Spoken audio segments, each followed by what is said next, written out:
कहते हैं कि उसने वहीं से एक टांग पे खड़े होकर भोले बाबा को ईश्वर किया कि हे भोले बाबा, हे केदार बाबा, कख मुड़ गए तू, मैं तो सरो राजपाल चल गई, मेरी सेना सुनी मैंने भेजी। तो फवाद परवार बनारी कनारी रावत तोतला कुंवर बिच्छू धवाई निजी चौहान बुटोला फटवा राणा रौठान रमोला गुसाई बरसाल आजादी ठाकुर, ये पूरी पट्टी में जितने दर्जनों गांव हैं आसपास से, सारे गाँव में इसकी धन जाती है। उस समय राजा का जब चलो वो राजा साहब बुलाई था, और चले सब लोग तो देखते धान मारते थे। गुरु के घर, देवी के घर, बेटी के घर, बहन के घर, भांजी के घर, बुआ के घर, बोलते खाली हाथ मत जाना तो रखती है। काली तारा सोड़सी भैरवी भुवनेश्वरी मातंगी धुमावती बगलामुखी छिन्न मस्त और कमला। तो 10 महाविद्या में तृतीय महाविद्या सोड़सी को ही। और चले हरिद्वार चले, ऋषिकेश चले, अब पहुंचे श्रीनगर फुल्ला के पास। उनको जो है 10 बहुत ज्यादा हो गए, उठ नहीं पाए। इतने में जो है ये कहा गया है कि एक कन्या जो है पानी की गहरी भर के लेके नीचे ऊपर आ रही हो रास्ते के लिए। उन्होंने आवाज़ लगाई कि हे माँ मुझे पानी पिला दे। उसने कहा भाई नदी बह रही पी ले। उसने कहा मेरे पे शक्ति नहीं है, वो तो शक्ति को बांध रखा है। तब उनके जो है ज्ञान तो खुले। ओह उस समय राजा के खिलाफ बोले मुझे फांसी, और फांसी दी जाती थी। ठोकदार होते थे, मालगुजार होते थे, जागीरदार होते थे, जो सयाने होते थे, जो प्रधान होते थे, वो अपने गांव से भेड़ को इकट्ठा करके और वहाँ राजा को चलाते थे। पहले लाइन लगी जो है बद्रीनाथ दर्शन के लिए, फिर लाइन लगती थी राज दर्शन के लिए। भुगानी ऊपर ऊपर था आंध्रगढ़, उसको हम आंध्रगढ़ बोलते हैं गांव के लोग। आंध्रगढ़, आंध्रगढ़ पे विजय पाई, उसके बाद छोड़ा वो नीचे और न्यायगढ़ पे कब्जा कर दिया। न्यायगढ़ से चला ऊपर के लिए भेलगढ़ पे कब्जा कर दिया। भेलगढ़ चला ऊपर करगढ़ पे कब्जा कर दिया। दूसरी बात चला हुआ आगे भटोली की तरफ, भटोली के उधर जो है गढ़ था, उस पर कब्जा कर लिया। जो गहर हरक सिंह राव जी का गाँव है, वो गहरगढ़ कहा जाता है, छोटे गढ़ थे ये, उस पर कब्जा कर दिया। श्रीनगर नहीं, सिरकोटगढ़ था, सिरकोटगढ़ पे कब्जा कर दिया। जो वहाँ कब्जा कर दिया, वहाँ देखो समतल देवी ने आगे सारे बेर का जिंगल था बताते हैं। कहीं कहीं इतिहास में अजयपाल को अजयपाल नाथ लिखा पढ़ा है हमने। और उनका कितना प्रभाव था कि पूर्व काल में बद्रीनाथ को बद्रीनाथ कहा जाता था, रुद्रनाथ को रुद्रनारायण कहा जाता था, गोपीनाथ को गोपीनारायण कहा जाता था, तुंगनाथ को तुंगनारायण कहा जाता था। और बाद में जो है वो नारायण शब्द हट के इनके पीछे सामने समाधियाँ हैं। चिराले का भी विद्यमान है, 2 पे तो अभी विद्यमान, एक मुझे याद है। एक मुझे कहा हुआ है संवत 786 के फागेर मासे दिन 4 गते श्री शिवनाथ जी की गुमटी लागो। राज खानदान से संबंधित बुनियाद हो गए, जुयाल हो गए, ठकराने हो गए, बेदाने हो गए, खरूड़ी हो गए, रतुड़ी हो गए, आपके डबराल हो गए, आपके भरताल पंडित हो गए, आपके सेमाल पंडित हो गए, आपके जोशी हो गए, और भी है आ जाते। राज खानदान से संबंधित जो भी पंडित है उन्होंने इसको बड़ी तो चलती है। आज भी गांव में तो मंदिरों में सरकार ने नियम बना दे नहीं होगा बलिदान, लेकिन गांव में तो अपने लोग जो है कर रहे, ना करे पूछ रहे, नरसिंह को पूछ रहे, भैरव को पूछ रहे। देखो ये तो अवधारणा है आपके शुभ में मानते हैं। अगर आप ये सोचते कि सिर पर से बलि से प्रसन्न हो रही भगवती, तो आप ये सिर पर डाल दिया। लेकिन कुछ ऐसे भी लोग हैं आज जो अपनी परंपरागत पूजा को नहीं छोड़ रहे हैं, लेकिन साहब साल में सबसे पकड़ा देते हैं। जैसे ही यहाँ से तो फिर टमाटो बंद हो गया, लेकिन सब्सिडाइज करने को लाइक करने को लोग मर जाते हैं, नहीं करते हैं। लेकिन जो दूसरे एंड तो ठंड भी जाते हैं उनको घुलाई करते हैं लोग।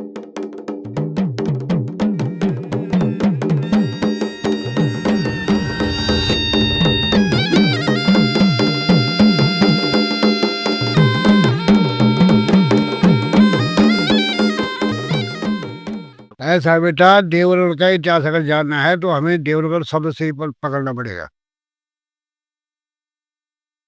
गढ़वा हिमालय देवगढ़ होता है, जूलगढ़ भूलेगी। जूल मंदिर छोटो, जूल छोटो, देवल छोटो मंदिर, हिंदी में हो गया देवल। यहाँ पर राज राजेश्वर का देवल, गौरजा माई का देवल, सत्यनारायण जी का देवल, मुरली मनोहर का देवल, लक्ष्मीनारायण का देवल। किन देवलों की अधिकता के कारण इस स्थान का नाम देवलगढ़ पड़ा, और गढ़वा में जूलगढ़ पड़ी। जूल और कुछ लोग इसको दिल को बोलते हैं। गिर बने हृदय, गोड़ बने गढ़। ऐसा गढ़ जो सबको प्रिय था, राजा को प्रिय, प्रजा को प्रिय, उसका नाम दिलगोड़। दिलगोड़ पवाड़ और जागरों में इसको धौलागढ़ कहा गया है। धौलागढ़ क्यों कहा गया है साहब? हम अगर 25-30 साल पहले की बात करें, यहाँ लैंड एनर्जी कोई जारी नहीं थी और कोई घास नहीं थे। ये बोले आगे भेड़ पाखड़ों में, ढोनों में और आगे खेतों में धौला नाम की लकड़ी की बहुतायत थी। और धौला के फूल चाहे वैसा ये तो साल में सारे ढोने लाल हो जाते थे। धौला के फूलों का उपयोग हवन में होता था और पूजा में होता था। और धौला की लकड़ी का उपयोग हवन में होता था। तो धौला लकड़ी के बहुतायत के कारण इसको धौलाधर भी कहा गया है। फिर भाई अब आते हम इतिहास की ओर। भगवती राजराजेश्वरी के विषय में आपने कहा है 10 विद्याएं होती है बेटा। काली, तारा, षोडशी, भैरवी, भुवनेश्वरी, मातंगी, धुमावती, बगलामुखी, छिन्नमस्ता और कमला, ये तंत्र की देवियां कही गई हैं। तो 10 महाविद्या में तृतीय महाविद्या षोडशी को ही राजराजेश्वरी कहा जाता है। कुछ लोग इसे जो है 12 त्रिपुर बोलते हैं, कोई इसको 12 भगवती बोलता है, कोई इसको महात्रिपुर बोलता है, कोई राजराजेश्वरी बोलता है, कोई श्री विद्या बोलता है, कोई कामेशी बोलता है, कोई ललिता बोलता है। ये सभी सीधे नाम हैं। अब अभी आपने प्रश्न किया था नंदा देवी राजेश्वरी का। नंदा देवी राजराजेश्वरी भगवती का जो बाल स्वरूप है, कुल से 5 साल तक इसको बाला कहा गया है। कोई लोग उसको बाला त्रिपुर सुने बोलते हैं। ठीक है। और 5 से 5 साल तक और 5 से 15 साल तक इसको पंचदशाक्षरी महाविद्या कहा गया है, जिसको हम नंदा देवी राजश्री बोलते हैं। 15 अक्षर का 15 बीजाक्षर का इसका मूल मंत्र है। 15 कलाओं से युक्त है। 15 इसके भोग हैं और 15 इसके श्रृंगार हैं। ये नंदा देवी राजश्री हो गई। जिस दिन वो 16 साल की हो जाएगी, षोडशी, उस दिन 16 साक्षरी हो जाएगी। वो 16 साक्षरी महाविद्या 16 बीजाक्षरों का इसका मूल मंत्र है। 16 कलाओं से युक्त है। 16 प्रकार का भोग है। सामान्यतः भोग तो इसके बहुत ज्यादा है। सामान्यतः 16 प्रकार का भोग है और 16 प्रकार का इसका श्रृंगार है। आम जन को इसकी जानकारी नहीं है। ठीक है। तो राय जिस दिन 16 साल की हो जाएगी उस दिन 16 साक्षरी हो जाती है ये, और तब इसका नाम राजकीय श्री विद्या हो जाता है। अब आपने कहा साहब कि कहाँ शहर क्या आई। देखिए, मैंने कोई हिमाचल में भद्रेश्वरी मंदिर मैंने देखा नहीं है, या बद्रेश्वरी मंदिर, भद्रेश्वरी या बद्रेश्वरी मंदिर कहीं हिमाचल में है। ऐसा कहा जाता है कि आदि शंकराचार्य जब सनातन धर्म की प्रचार के लिए जगह जगह गए तो वहाँ हिमाचल में उस मंदिर में पहुंच गए और वहाँ के पुजारी ने वहाँ से जो मूल श्रेष्ठ था वो उनकी कमंडल में डाल दिया। लेकिन आर्य शंकराचार्य जी थे वो शक्ति को नहीं मानते थे। ठीक है। उन्होंने जो है उसको बड़ी कटोरी में लगाया और चले, हरिद्वार चले, ऋषिकेश चले। अब पहुंचे श्रीनगर फुल्ला के पास, उनको जो है पेचिस हो गए साहब, भयंकर। अब तो रोड बन गए ना, उसमें तो गंगा जी की तटीता थोड़ा बढ़िया थी, उठ नहीं पाए। गर्मी का मौसम, बैठ गई तरफ से 10 बहुत ज्यादा हो गए, उठ नहीं पाए। इतने में जो है ये कहा गया है कि एक कन्या जो है पानी की गहरी भर के लेके नीचे ऊपर आ रही ऊपर रास्ते के लिए। उन्होंने आवाज लगाई कि हे माँ मुझे पानी पिला दे। उसने कहा भाई नदी बह रही पी ले। उसने कहा मेरे पे शक्ति नहीं है, वो तो शक्ति को बांध रखा है। तब उनके जो है ज्ञान तक छुले। ओहो, उत्तराखंड में जितने शंकर, जितने शंकर उतने शंकर, और जितनी यहाँ जितनी चोटियाँ हैं उतनी यहाँ माँ शक्ति हैं। उसके बाद उन्होंने सिलेंडर उठाया और उसको शोधित करते करते करते वो पहुंच गए बद्रीनाथ। उस समय एक परंपरा थी कि भगवान बद्री विशाल के दर्शन के साथ साथ में राजा के राज दर्शन भी हुआ करता था। बद्रीनाथ जी के दर्शन किए और बाहर परिसर में राजा का दर्शन लगता था, वहाँ पे राजा के सब दर्शन करने हैं। तो जो गाँव के थोकदार होते थे, मालगुजार होते थे, जागीरदार होते थे, जो सयाने होते थे, जो प्रधान होते थे, वो अपने गांव से भेड़ पावर इकट्ठा करके और वहाँ राजा को चलाते थे। पहले लाइन लगी जो है बद्रीनाथ दर्शन के लिए, फिर लाइन लगी थी रात दर्शन के लिए। तो शंकराचार्य स्वामी भी जो है वो लाइन पे खड़े हुए। उनके बाद कुछ था नहीं, उन्होंने उठाया उस सिलेंडर को, कनकपाल को समर्पित कर दिया, चढ़ा दिया उसको। क्योंकि पहले से ही इनको बोलेना बद्रीनाथ माना जाता है, साक्षात बद्रीनाथ। चढ़ा दिया। कनकपाल महाराज जो उस सिलेंडर को लेके कानपुर गढ़ी चले गए। अब चांदपुर गढ़ी पे बार बार ये कुमाऊं की सेनाएं आक्रमण कर दी थी। 1512 में चंपावत की सेना ने आक्रमण कर दिया। अजयपाल, अब कनकपाल की 37वीं पीढ़ी में पैदा हुए अजयपाल, तब उनका राज्य था। तो गढ़वाल की सेना कमजोर पड़ गई, कुमाऊं की सेना सुसंगठित थी। गढ़वाल के राजा इकट्ठे थे, प्रत्येक गांव से 4-4 6-6 आदमी जो है वो अपनी सेना के लिए रखते थे, जब जरूरत पड़ेगी तब बुलाएंगे। कुमाऊं में ऐसा नहीं था, कुमाऊं वालों को बराबर गोरखाओं से लड़ाई करनी पड़ती थी, उनकी सेना मजबूत थी वाली। ठीक। तो भगदड़ मच गई, राजा भी अपने प्राण संकट में देखते हुए ऊंची चोटी पे चला गया, और जहां से केदार कंठा दिखाई देता था। कहते हैं कि उसने वहीं से एक टांग पे खड़े होकर भोले बाबा को स्मरण किया कि हे भोले बाबा, हे केदार बाबा, कह मुर्गे तू, मैं तो सरो राजपाट चल गई, मेरी सेना इसने मैंने भेजी। तो ऐसा कहा जाता है कि वहां पर भोले बाबा सत्यनारायण धर्मी रूप में प्रकट हुए और उनके कंधे पे हाथ रखा, कहा कि बोल चाचे तेरे को मैं भैरवनाथ के रूप में हूँ। तो उठेगा महाराज में तो सब चला गया। उन्होंने उठा उसको कंधे पे रख दिया और अपना शरीर विस्तारित कर दिया बहुत ऊपर तक। राजा जब ऊपर चले, राजा ने कहा महाराज मुझे डर लग रहा, नीचे उतारो। बहुत सुनो, चारों तरफ दृष्टि डाल, जहां तक तेरी दृष्टि जाएगी वहां तक राज होगा। उसके बाद राजा जयपाल अपने उन्नत श्रेष्ठ भगवती का उन्नत सिंधु उठा करके और तब देवगढ़ लाया। यहाँ पर भवन बनाया और यहाँ भगवती का मूल सिंधु स्थापित कर दिया, और नीचे गौरव मंदिर के पीछे जो है सत्यनारायण पीठ की स्थापना कर दी। जब हम इतिहास की बात करते हैं तो जयपाल महाराज जी का नाम देवगढ़ का अगर देखा जाए वास्तविक संस्थापक माने वो राजा देवल था। ये भी कहा जाता है कि कन्नड़ हिमांडो से कोई देवल नाम के राजा आए थे और उन्होंने शक्तिपात संगत थी, उनके नाम से स्थान का नाम देवगढ़ पड़ा। लेकिन जहाँ तक मैं समझता, हम समझते हैं कि यहाँ पर जो है पुराने देवल थे सारे मंदिरों के, और अजय पाल ने आकर के इनका पुनरुद्धार किया और यहाँ पर भगवती राज सिंह की स्थापना करी, और नीचे गौरीपीठ के पास सत्यनारायण भैरव की स्थापना करी। ठीक है। अब आए बेटा कोई और प्रसिद्ध था अपने राज सिंह के विषय में। ये भवन आप देख रहे होंगे, ये भवन तिमंजा बनाया गया है। एक कल्पना की गई है स्वर्ग लोग, मृत्यु लोग और पाताल लोग। भगवती जो है वो स्वर्गलोक की स्वामिनी है, वहां जरूर सुंदरी है ऊपर स्थापित। नीचे राजा राजा का पदवा रहता था, किस सिंगली में राजा के सिपाहसार आ करते थे। अब आई बात की साहब ये किसी कुलदेवी है, सिपाहसार कौन कौन थे? तो राजा के पास स्वयं पवार थे।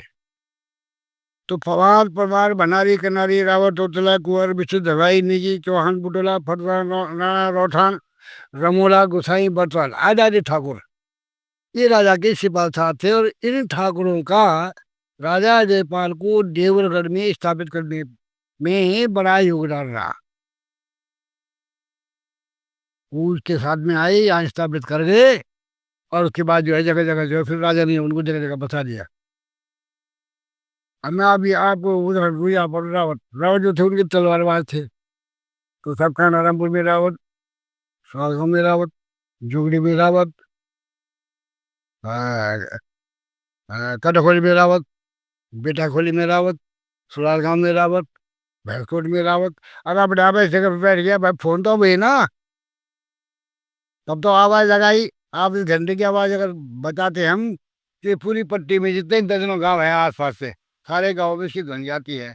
उस समय राजा का जब चलो वो राजा साहब बुलाइए क्या, और चले सब लोग देखते धार मार धायवा धाय जय कौन सा लोग।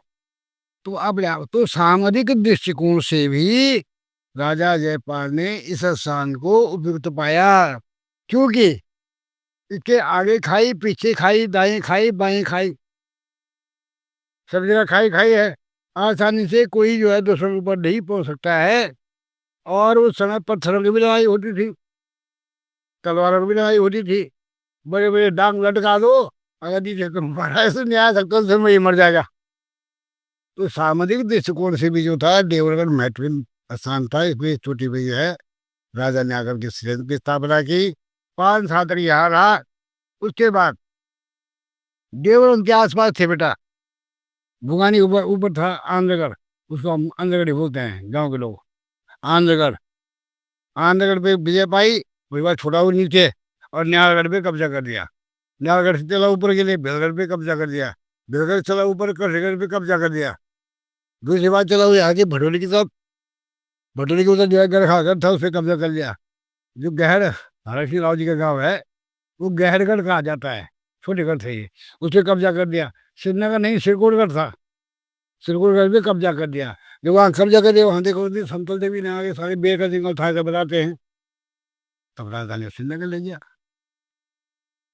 लेकिन जो मूल सुरेंद्र भगवती का वो आज भी हमारे इसी सिद्धपीठ में विराजमान है।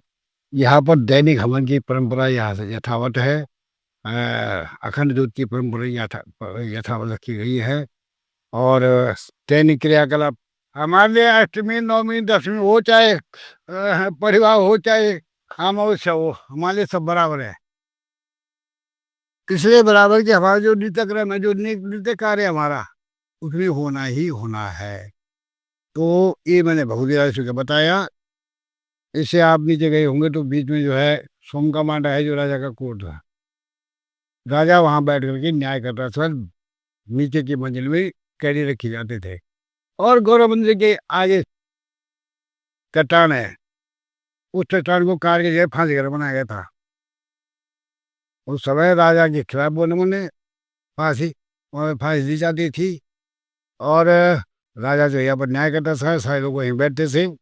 उसके अलावा उससे देखा होगा आपने सुमकामाला जो है उत्तराखंड की बहुत महत्वपूर्ण स्मारकों में से एक है। प्रत्येक शिलाखंड शिलाखंड बड़े तरासे गए हैं। उसके प्रत्येक शिलाखंड में जो है गूढ़ लिपि में कुछ न कुछ लिखा हुआ है। आज तक पुरातत्ववेत्ता जो है इसको स्पष्ट नहीं कर पाए है कि क्या लिखा हुआ है। ठीक है। उसके समीप आपने देखा होगा कि मूल्य मंदिर का मंदिर है यहाँ पर। भगवान की सूर्य मूल्य पे जाते हुए दर्शाया गया उस पे। और भगवान विष्णु शेष यहाँ पे लेट करके दिखाए गए वहाँ पे वो क्या जिससे वहाँ तारा हुआ है। गौरा मंदिर उत्तराखंड के अगर हम बनावट की दृष्टिकोण से देखे उसके वास्तुविद के हिसाब से देखे तो अति प्राचीन लगता है। उसकी बनावट जो है वो बद्री केदार ये जितने गौरमंद है उनकी तरह लगता है वो। लेकिन अगर आपकी पहली निगाह हो तो आप फ्रंट साइड में जाना तो ब्रह्मा और ब्रह्मांड की मूर्तियां फिट की गई है उसमें बात की। इसका मतलब क्या समझे। इसीलिए आधुनिक इतिहासकारों का मत है कि राजा ने ये अपने लिए बनाया। इसे निवास भी था भगवती भी थी और वो पब्लिक के लिए बनाया। राजा नहीं चाहता था कि राजा की पूजा कोई दूसरा करे। भाई जितने हमारे शंकराचार्य उनके कुल विराजेश्वरी 12 पंडियों कुलदेवी विराजेश्वरी। ये पवार पवार भंडारी करना जीवन अभी गिराए इनके राजस्वी हिंदू सनातनी धर्मावलंबी राजा चाहे नेपाल को चाहे हिंदुस्तान का हो चाहे वो ईस्ट का है नॉर्थ का वेस्ट का है साउथ का है सभी कुलदेवी राजेश्वरी। और ये हम लोग जो है वाकई में बाहर से आए हुए हैं। हकीकत है ये। आप लोग हम सब लोग बाहर के हैं। यहाँ के बूंद कोई और थे। और बाहर से हमारे पास सेना सुना हमारे साथ में थी तो वो सब लोग जंगल की ओर भाग गए। बाद में जरूरत पड़ी उनको पकड़ पकड़ के लाए। अब मैं बताऊं कुलदेवी वाली बात आई तो राज खानदान से जो और ये है जो तेली है जो बढ़ई है जो मिस्री है उनकी कुलदेवी भी राजराजेश्वरी कही जाती है। क्योंकि समाज में अगर हम अपनी से पहले की बात करें 40-50 साल पहले को अछूत होता। लेकिन देवता के लिए कोई छूत नहीं होता। देवता सबके लिए बराबर है तो उनकी कुलदेवी राजराजेश्वरी है। अब आज की परिप्रेक्ष्य में कहे नई पीढ़ी को जानकार नहीं है।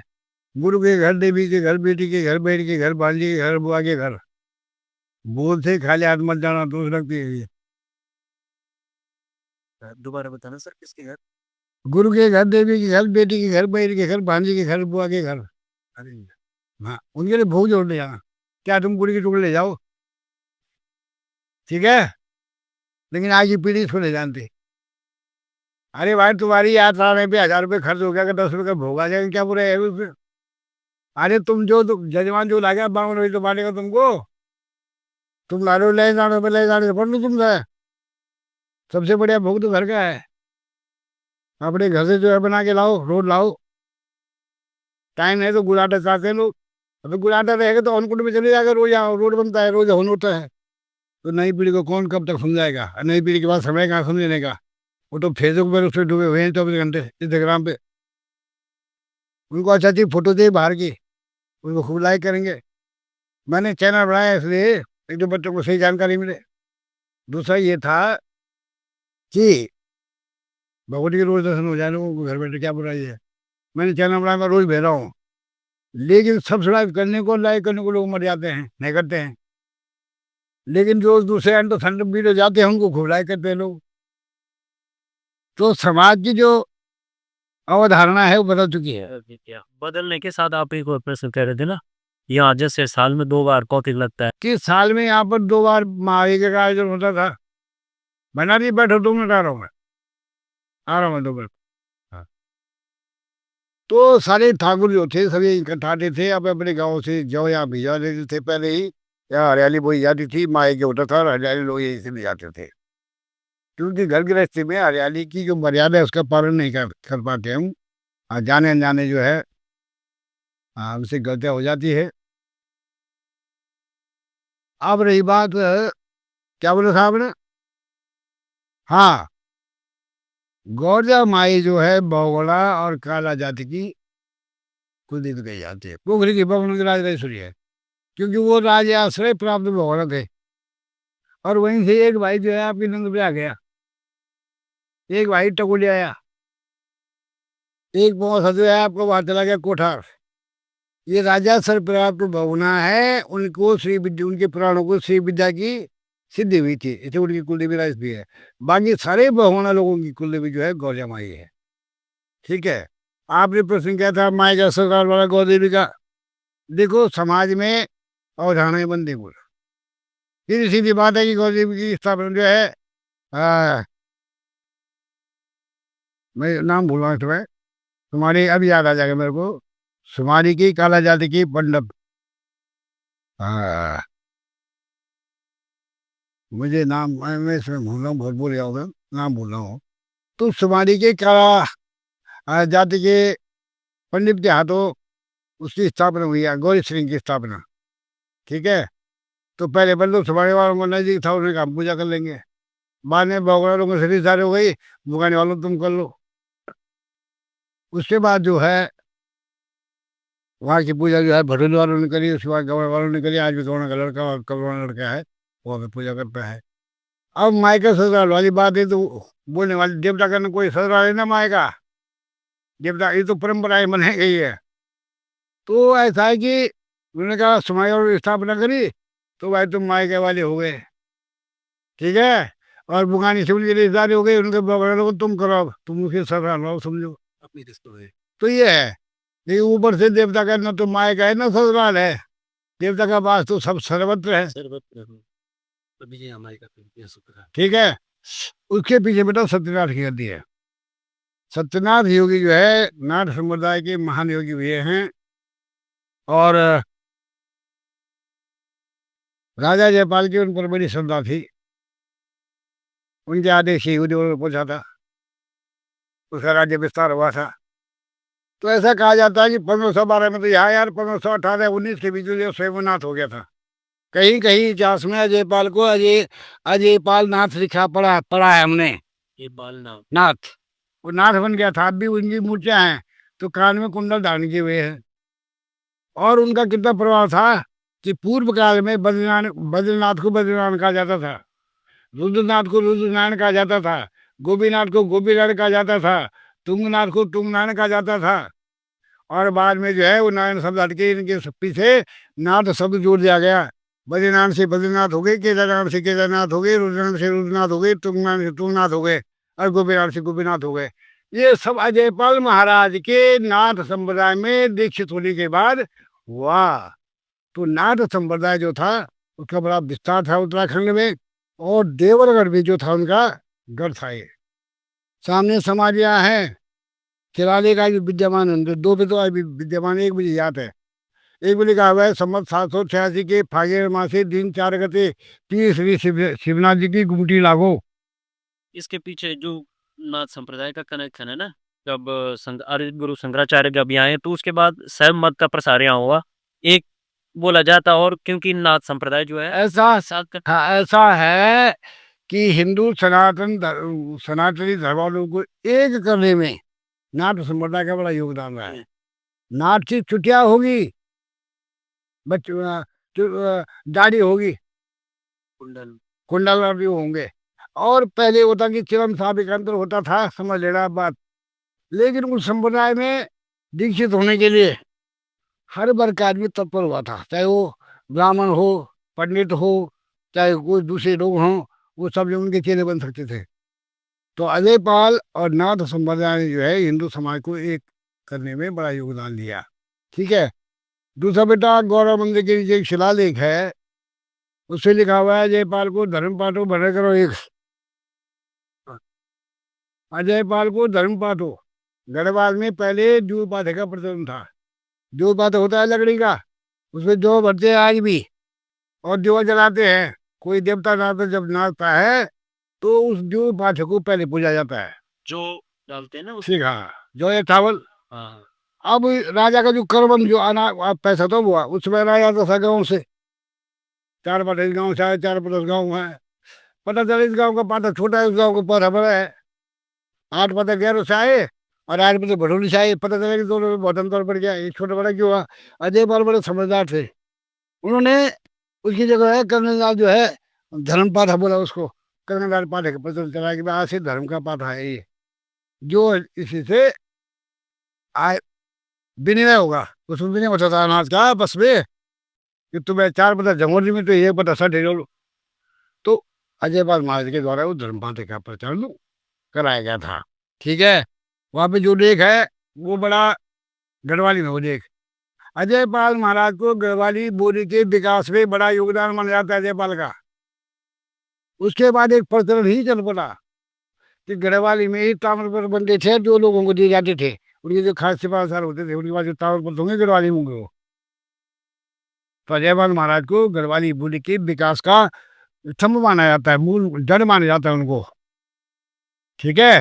पंडित जी, एक बात, जब हम देखते हैं ना कि हम चाहे अपने घरों में देखते हैं कुलदेवी राजराजेश्वरी है, या हम कांसों के कोनों के यहाँ देखते हैं, या हम चांदपुर गढ़ में देखते हैं, यहाँ पे भी देखते हैं हम, तो ये जो राजराजेश्वरी है वो मंदिर में नहीं रहती, भवन में रहते हैं। भवन में रहती है। हाँ, तो इसका उसका कारण बेटा देखो, पर्दे की रानियां पहले पर्दे में रहा करती थी। राज राजेश्वरी को गुह्य विद्या कहा गया है, गुह्य महाविद्या है, गुप्त महाविद्या है। भले राजा और राजा उसके बाद में खुला कर दिया, लेकिन मकान में रखने का मतलब ये होता है कि ये टेम्पल टाइप में नहीं रहेगी, भवन में ही निवास करती है। पुराने समय से अजयपाल महाराज जी ने भवन बनाया, एक पे बनाया। वो तो बड़ा भारी मंत्र बना सकता राजा था, लेकिन नहीं, भवन का निर्माण किया। तो जहाँ भी होगी भवन में होगी, चाहे खंडर भवन है गाँव में भी। चांदपुर गढ़ में भी देखते हैं। हाँ हाँ, उसी में कुछ और प्रसंग था आपका, मैं भूल रहा हूँ। और ये हाँ, दूसरा आपने कहा था कि वहाँ फलानी देवी, वहाँ फलानी देवी है, आगे बढ़ो। मैं दरअसल ये है कि इन ठाकुरों की कुल देवी तो राजेश्वरी है। राज खानदान से संबंधित बुनियाद हो गए, जयाल हो गए, ठकराने हो गए, बेदाने हो गए, खरोड़ी हो गए, रतुड़ी हो गए, आपके डबराल हो गए, आपके बरताल पंडित हो गए, आपके सेमाल पंडित हो गए, आपके जोशी हो गए, और भी है आ जाते। राज खानदान से संबंधित जो भी पंडित है उन्होंने इसको अपनी कुलदेवी के रूप में स्वीकार किया है। अब रही क्षेत्र की देवी और कुल देवता, क्षेत्र की देवता और कुल देवता। क्षेत्र के देवता वो है जो हमारे पूर्वजों के उत्तराखंड में आने से पहले से स्थापित थे, वो क्षेत्र की देवी देवता है। दारी की देवी क्षेत्र की देवी, कालीमठ की काली माई क्षेत्र की देवी, बुंखा की कालिका क्षेत्र की देवी, चंद्रपति क्षेत्र की देवी, सुरनाथ क्षेत्र की देवी, ये सब पहले के यहाँ।